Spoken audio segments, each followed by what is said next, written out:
अस्सलाम वालेकुम dear students. आज का हमारा टॉपिक है third equation of motion. Chapter number 2 की थर्ड इक्वेशन ऑफ मोशन। हमने फर्स्ट इक्वेशन ऑफ मोशन भी डिस्कस कर ली है और सेकंड भी ये है हमारी थर्ड इक्वेशन ऑफ मोशन। और डायग्राम जो है वो सेम होगी, मींस पी टाइम ग्राफ जो है वो तीनों इक्वेशंस के लिए सेम होगा। सिर्फ फर्क ये है कि फर्स्ट इक्वेशन में हमने बताना है ये स्लोप लाइन जो है ये एक्सेलरेशन है, और सेकंड और थर्ड में हमें बताना है ये स्लोप लाइन जो है वो डिस्टेंस है जो बॉडी ने कवर किया है, एस के इक्वल है। अब हमारी जो थर्ड इक्वेशन ऑफ मोशन है उससे पहले मैं आपको बता दूं कि बॉडी की इनिशियल वेलोसिटी थी वी आई, जहां से बॉडी ने डिस्टेंस जो है मोशन स्टार्ट की वी आई, और कुछ टाइम टी के बाद उसकी फाइनल वेलोसिटी जो है वो वी एफ हो गई और उसने एस जो है वो डिस्टेंस कवर किया बॉडी ने। तो हमारी थर्ड इक्वेशन ऑफ मोशन है 2as is equal to V F square minus V I square. इसको हमने प्रूव करना है। ये एक क्लोज्ड डायग्राम है हमारे पास ओ ए बी डी, ये हमारे पास एक क्लोज डायग्राम है। तो इसका हम एरिया कैसे फाइंड करेंगे? तो इसमें ओ ए बी डी का हम एरिया फाइंड करेंगे।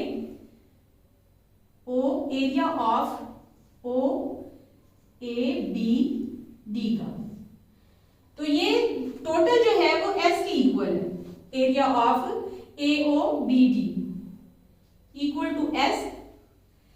और इस तरह की मैथमेटिक्स में जो क्लोज डायग्राम होती है जिसमें टू लाइंस जो है वो पैरेलल हो और टू लाइंस अनपैरेलल हो, तो उसका फार्मूला होता है जो टू पैरेलल लाइंस हैं उनको ऐड करेंगे, डिवाइडेड बाय 2 कर देंगे, मल्टीप्लाइड बाय जो एक लाइन बच गई है, means S is equal to O A add B D divided by 2 multiplied by O D. इसके साथ हम मल्टीप्लाई कर देंगे तो S इज इक्वल टू हो जाएगा O A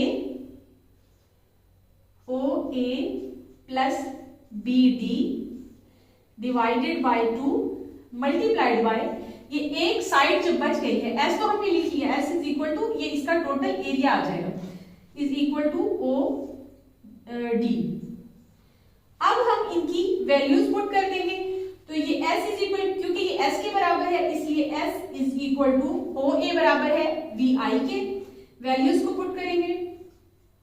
V I plus B D हमारे पास वी एफ के बराबर है, V F divided by 2 multiplied by T.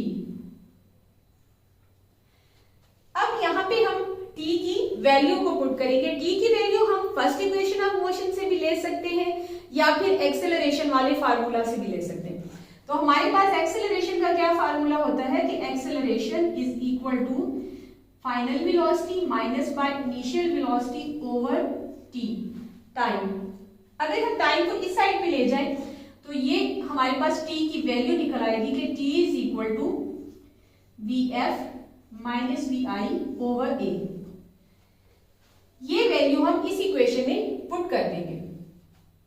तो S is equal to V F भी पहले लिख दिए क्योंकि दोनों ऐड हो रहे हैं, V F plus V I over 2 multiplied by यहां पे हम t की वैल्यू पुट कर देंगे, V F minus V I over a. अब इनको हम मल्टीप्लाई कर देंगे, एक ही जो है दोनों को मल्टीप्लाई करके और इनको भी मल्टीप्लाई कर देंगे तो एक ही लाइन में लिख देंगे V F plus V F minus V I over 2a। अब ये मैथमेटिक्स में हमारे पास एक फार्मूला है a square minus B square is equal to a plus B into a minus B. ये फार्मूला मैं इधर लिख देती हूं। ये हमारे पास वही फार्मूला ओपन है, इसको हम क्लोज कर देंगे, means a square minus B square is equal to a plus B into a minus B. अब अगर हम देखें तो ये a है और इसको a कहते हैं और इसको b कर दें तो ये वही वाला फार्मूला हमारे पास ओपन है, इसको हम क्लोज कर देंगे। और हमारे मैथमेटिक्स में जो इक्वेशन की एक साइड पे जो वैल्यू डिवाइड हो रही हो वो दूसरी साइड पे जाके मल्टीप्लाई हो जाती है, तो इसको हम दूसरी साइड पे जाके मल्टीप्लाई कर देंगे। तो ये हमारे पास 2as is equal to bf square minus bi square. तो यही थी हमारी थर्ड इक्वेशन ऑफ मोशन, जिसको हमने मैथमेटिक्स के फार्मूला से सॉल्व कर दिया।